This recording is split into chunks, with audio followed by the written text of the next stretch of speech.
continuidade aqui ao que eu tinha proposto aqui a respeito da carta do Pio IX, né? No título aqui, continuando até essa proposta de desvelar a doutrina social da Igreja com relação ao socialismo. Então, aqui se reduzem o homem e a família. Além disso, o comunismo despoja o homem da sua liberdade, no qual consiste a norma de sua vida espiritual, e ao mesmo tempo priva a pessoa humana da sua dignidade e de todo o freio na ordem moral, com que possa resistir aos assaltos do instinto cego. E, como a pessoa humana, segundo os devaneios comunistas, não é mais do que, para assim dizermos, uma roda de toda a engrenagem, segue-se que os direitos naturais que dela procedem são negados ao homem indivíduo, para serem atribuídos à coletividade. Quanto às relações entre os cidadãos, uma vez que sustentam o princípio da igualdade absoluta, rejeitam toda a hierarquia e autoridade que proceda de Deus, até mesmo a dos pais. Portanto, como asseveram, tudo quanto existe de autoridade e subordinação, tudo isso, como de primeira e única fonte, deriva da sociedade. Nem aos indivíduos se concede direito algum de propriedade sobre bens naturais ou sobre meios de produção. Portanto, dando como dão origem aos outros bens, a sua posse introduz necessariamente o domínio de uns sobre os outros. E é precisamente por esse motivo que afirmam que qualquer direito de propriedade privada, por ser a fonte principal da escravidão econômica, tem que ser radicalmente destruído. Ou seja, eles querem o lucro, eles querem converter o lucro através... É o espírito de inveja, cara? Transformando esse lucro em bem, e esse bem em bem do Estado, né? Porque se não existe lucro, né? Ou seja, porque o homem com lucro, o que ele faz? Propriedade. E o que ele faz? Propriedade privada. Uma das fontes de conversão do lucro de um homem é transformar o lucro ou em um bem ou em uma propriedade privada. Mas já que o ser humano precisa preciso induzir esse homem novo, né, na visão de Che Guevara, a conceder a outro o seu bem, né, o seu lucro, e ao Estado a sua herança.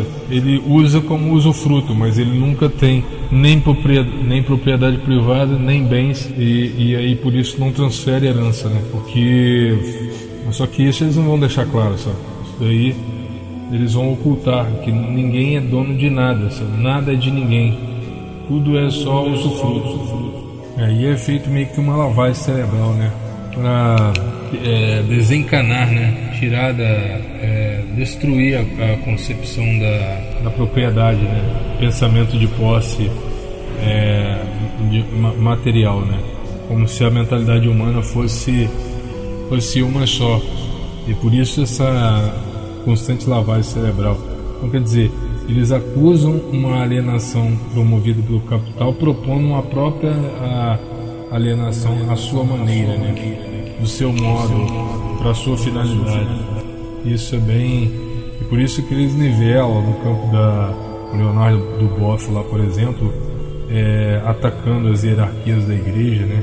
Tirando o significado do sagrado, daí por diante. É só baixaria. Esse povo se coloca a fazer no intuito do bem maior, do homem novo, né? Esse homem que não existe, pelo menos humanamente, mas que é preciso que eles digam que exista para enganar, né, os aluados aí. Vamos seguir aqui. Aí continua. Além disso, como essa doutrina rejeita e repudia todo o caráter sagrado da vida humana, segue-se por natural consequência que para ela o matrimônio e a família é apenas uma instituição civil e artificial, fruto de um determinado sistema econômico.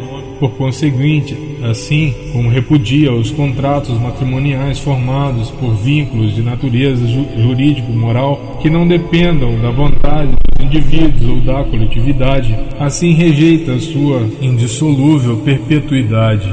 Em particular, para o comunismo, Não existe laço algum da mulher com a família e com o lar, de fato proclamando o princípio da emancipação completa da mulher, de tal modo a retira da vida doméstica e do cuidado dos filhos, que a atira para a agitação da vida pública e da produção coletiva, na mesma medida que o homem.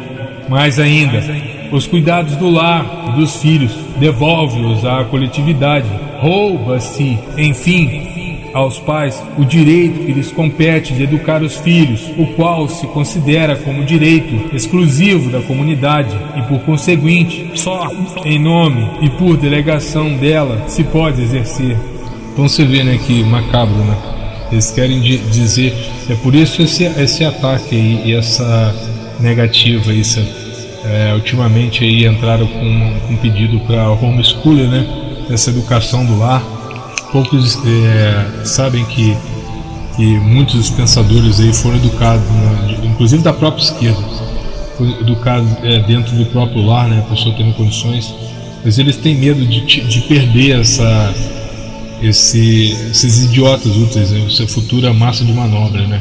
Eles precisam manter esses alunos aí cativos dentro da educação, porque lá na educação a gente sabe muito bem que é uma doutrinação, né, que é uma fonte de uma fábrica de socialista, né, com o sistema de ensino todo aparelhado, e por isso tanto medo do retorno da direita, e por isso o medo dessas crianças que serão educadas aí, grande maioria em lar cristão, porque quem vem com essa ideia aí está inconformado tanto com a metodologia do ensino como da extrema doutrinação marxista dentro da... Eu posso falar com propriedade, porque eu vivi isso, sabe? Eu me formei em duas épocas distintas, né? Eu formei atrasado, né? Então eu estudei normalmente na época antiga, né? Estudei até em colégios assim, até um pouco conservadores assim. Graças a Deus que pelo menos eu não percebi mas eu notei que principalmente de 2000 para cá isso começou cada vez mais a ficar evidente, até esbarrar.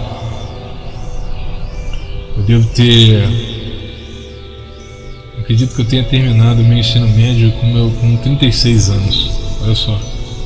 Então eu estudei em outro período, e aí sim eu vi, já velho, em supletivo, essa doutrinação massiva, sabe? Esses grandes autores aí da esquerda, e os debates só de tema referente às propostas de esquerda. Então não houve um desbalanceamento entre as propostas do ensino, houve agora uma hegemonia dentro do ensino, e eles temem isso, que possa o retorno, o equilíbrio possa ocorrer algum dia. Então é preciso atacar todas as possibilidades de emancipação na esfera acadêmica e até do ensino médio, né, ensino fundamental. Então eles precisam cativar essas crianças no sentido negativo desde a mais tenra idade. Por isso o kit gay, por isso tantas outras manobras aí dentro da educação, por isso esse terror que eles sentem, esses pais educando seus filhos em casa dentro já conseguiram tirar ensino religioso, né? Para se ter uma ideia, na época que eu estudei ainda existia um tipo moral e cívica, ensino religioso, por isso agradeço muito. Épocas em que existia um respeito pelo hino nacional e pela bandeira, pelo verde e amarelo, coisa que muitos anos está perdido. Então o papo deixou claro, já naquela época. Parece que eu gostei desse papo porque esse texto dele é bem atual, assim. Agora eu vou vir com a especulação e observação minha, vou colocar como complemento, mas é isso daí. Agora segue, vamos seguir outro dia aí tão diferente do que eu imaginava. Isso aqui vai demorar muito a concluir ainda. Essa parte aqui muito interessantíssima da carta do Papa e ao Divinas Redemptores. Forte abraço. Falando a respeito, agora vamos chegar na parte da visão que os marxistas têm a respeito dos homens. Na verdade, na proposta marxista, o que mais se torna recorrente é a ocultação da finalidade última, né? Então, por exemplo, quando eu trago uma teoria, na verdade, a visão, eu estou falando assim, a maneira do marxista pensar, né? Quando eles trazem a teoria, eles não estão, de fato, propondo uma ajuda para que a classe seja liberta da opressão dos homens e tal, no caso do feminismo, no caso das mulheres, não. Eles precisam, como eles não conseguiram o apoio do proletariado, né? Eles precisam trocar esse apoio que eles não conseguiram por apoio de outras, vamos colocar assim, categorias, né? No caso minorias, no caso das mulheres, no caso da causa dos negros, no caso do LGBT e daí por diante. Mas usando como massa de manobra, usando como personagens para engrossar esse contingente aí, distribuindo armas para esse contingente se rebelar contra o capital, que também é uma entidade etérea que eles criaram para justificar a proposta deles, a nova proposta de governo. Só que eles esquecem que na maioria das vezes aconteceu assim com a perseguição religiosa no início lá, né, depois de 17, né, a perseguição dos cristãos e a perseguição dos homossexuais e dos gays daí por diante, porque geralmente é assim, gente, tudo é bonitinho, tudo é encantador, até que você consiga a conquista do objetivo que eles querem. Depois o jogo muda. Esse é o primeiro sinal, essa é a primeira dica que o marxista tem que ficar atento. E a parte que se refere agora no texto da carta do Papa,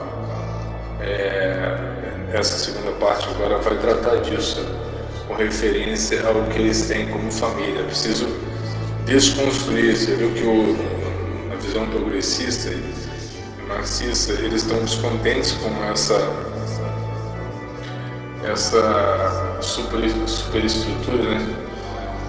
Então eles precisam mudar essa superestrutura, né? Esse jeito de conviver, né? Estabelecido já, né? Na visão deles está estagnado, né? A visão deles já é uma sociedade caduca, na visão até do Ozaki Che Guevara, né? A se construir aí, que para quem leu os textos aí políticos aí do Che Guevara, o homem novo, né? A mulher nova, né? O mundo novo, e criar engajamento, né? Então eles têm que recrutar o máximo de pessoas, assim como Paulo Freire usou, vou falar usar mesmo, no sentido pejorativo da palavra, cativou no sentido mais pejorativo da palavra, os analfabetos para poder, e por isso essa multiplicação de universidades. Não é o ensino pelo ensino, nem é o conhecimento pelo conhecimento, ou o conhecimento pela diversidade do conhecimento, e o embate dos conhecimentos que dentro da dialética promoveria o bem pela busca da verdade, não. É o conhecimento pela busca da militância, sabe? Pelo fim deles lá, que é o da revolução. Tudo é pelo fim da revolução. Nada é por bondade, nada é por acaso, nada é por caridade, nada é por empatia, nada disso, sabe? Tudo é pela causa, e pela causa socialista, como diria o próprio Che Guevara aí. A gente vê em dúvida entre os seus escritos. Assim como Boff também se metendo na religião, destruindo a tradição da religião para poder incutir a revolução dentro do pensamento cristão, dentro das suas teologias aí da libertação, missão integral, teologia da esperança e outras teologias aí, teologia social, um monte de teologia dita contemporânea, né? Quando eu dei de cara com isso, eu falei, agora estamos perdidos. O único sustentáculo que ainda permanece inabalável é o exército. A até que eles comecem a mirar para o exército. Até agora não, né? A gente vê nas manifestações aí o confronto, o enfrentamento e a agressividade contra os militares, o exército, inclusive pedindo o fim da polícia, porque é preciso, se eles querem o fim da polícia, eles precisam montar uma nova polícia, sabe? Ninguém é idiota de não perceber isso, não dá para viver, principalmente no Brasil, né? Com um fim de polícia, a gente não tem cultura para isso, para manter isso. Mas o primeiro passo é amansar o povo, sabe? Então, é engraçado que esse mesmo pessoal que é contra as armas, né? Eles são a favor do fim da polícia militar e contra as armas, ou seja, vai criar um ambiente do que as armas ilegais sempre continuarão existindo, não existirá polícia, ou seja, vai criar um caos estrutural, eles vão ter que montar um novo tipo de polícia, pode ser uma estratégia, não sei. O objetivo final é sempre, eles sempre deixam omitem, né? deixam sempre oculto. Voltando lá à questão do homem e da mulher, na visão deles lá, eles tentam usar essa parte, inclusive, eles achavam que os papas, os padres, assim, eles não estavam atentos às mensagens do marxismo, sabe? Eles acham que é um bando de arcaicos medievais, fundamentalistas estagnados, não se dedicavam ao pensamento político e se enganaram bastante, principalmente na visão do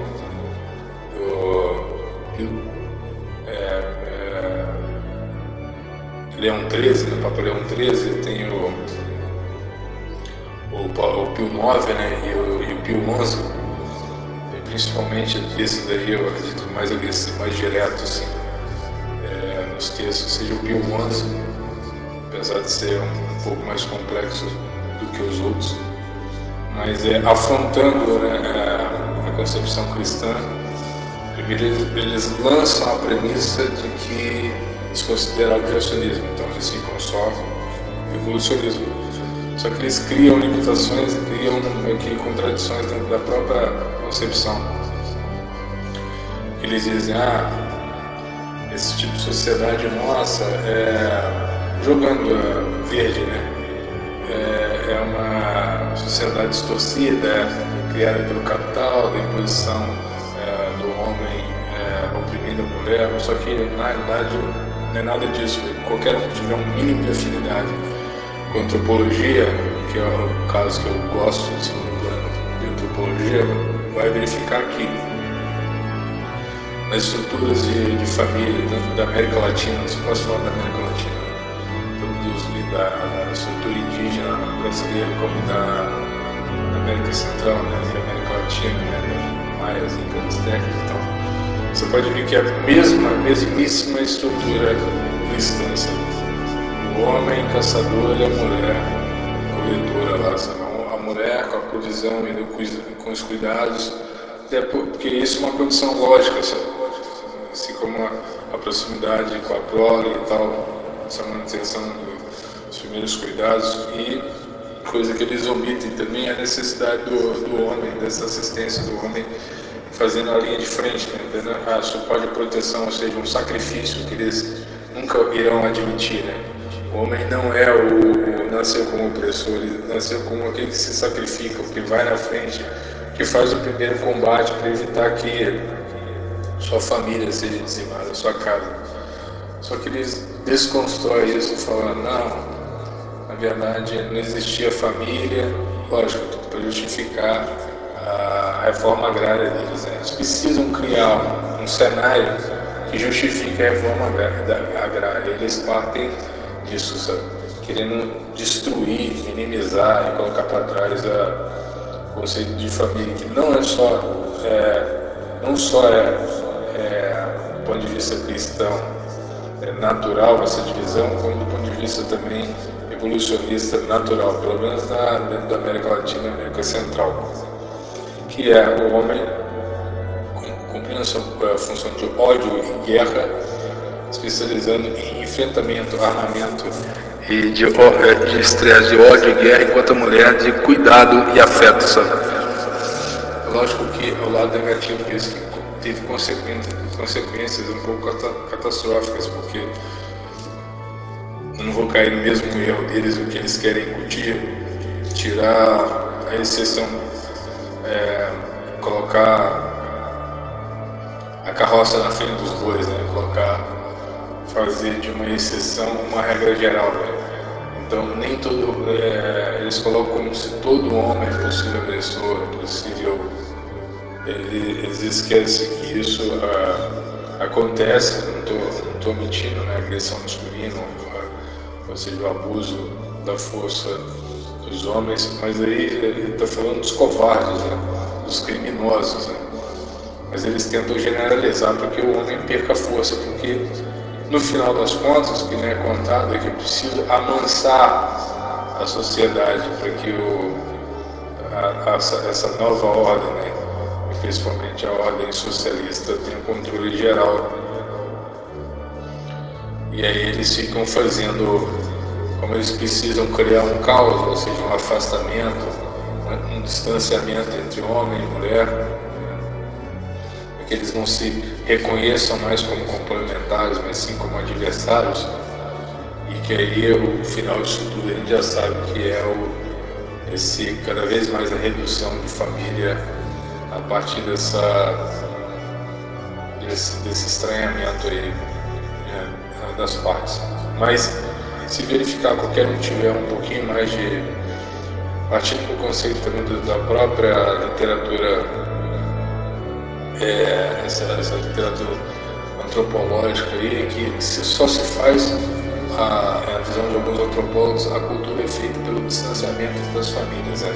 E esse distanciamento dessas famílias acontece com o fim na visão antropológica, da relação de incesto, e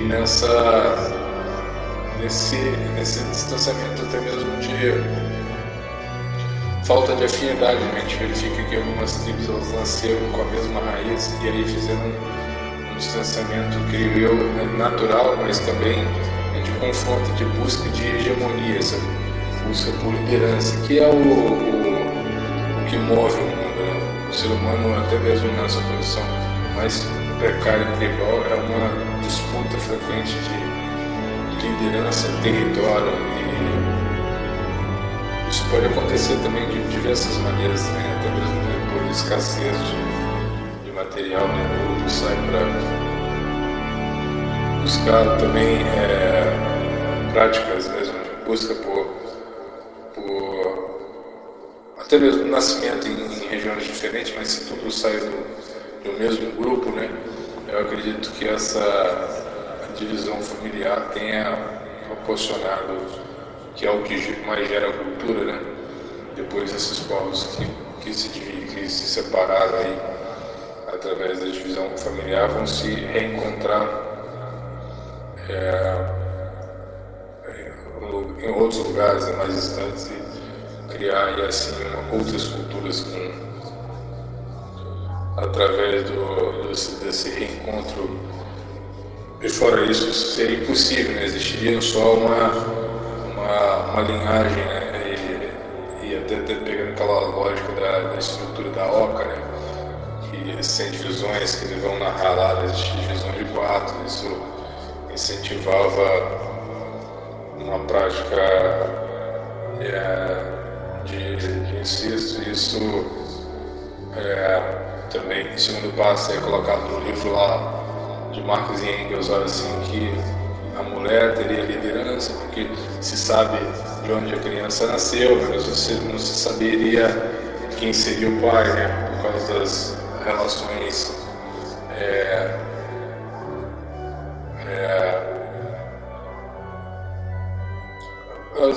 as múltiplas relações, né?